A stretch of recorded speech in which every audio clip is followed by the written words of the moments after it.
Assalamualaikum. Mercedes-Benz harga offer RM49,000 sahaja. So abang boleh tengok video ni sampai habis.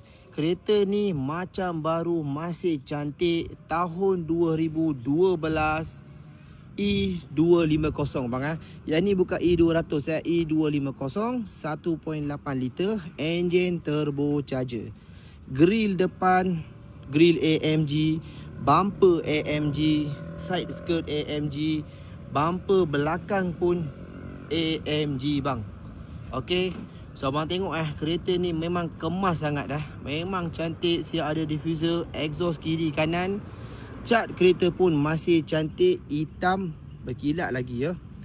Nombor plate ni bang, nombor baru Nombor asal nombor 1 angka, nombor baru. So nombor sekarang 843, nombor kita bagi sekali. So kereta ni abang beli tak payah buat apa-apa. Cat pun cantik, 4 biji tayar bunga tebal lagi. So abang tengok ya. Okey. Cuma rim saja original lagi.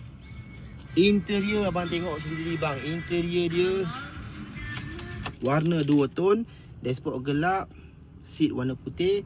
So seat dia pun masih okey lagi, cantik lagi. Kereta ni baru masuk, so kami tak buat bersih lagi. Nanti kami akan buat apa yang patut semua. Cuci, vacuum, polish, semua kita buat balik bang. Jangan risau, door trim pun cantik. Okey bang, model ni abang boleh beli, boleh pakai. Sebab apa? Rotek dia murah. Sebab yang ni 1.8 liter saja. So harga rotek bawah 300 saja.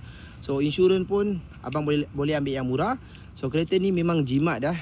Minyak dia pun jimat, senang jaga, rotek murah. Tak payah pening-pening, abang boleh beli terus.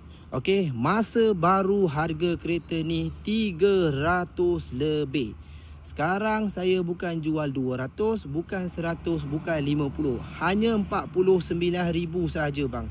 Abang nak komplain apa bang? Dah murah, kereta cantik, bumper AMG lagi. Abang beli saja. Okey, kalau abang rasa mahal, tak ada masalah. Datang kat kedai kita, kita ada bawah 20k. Tapi bukan spek ni, bukan model ni. Okey, Assalamualaikum.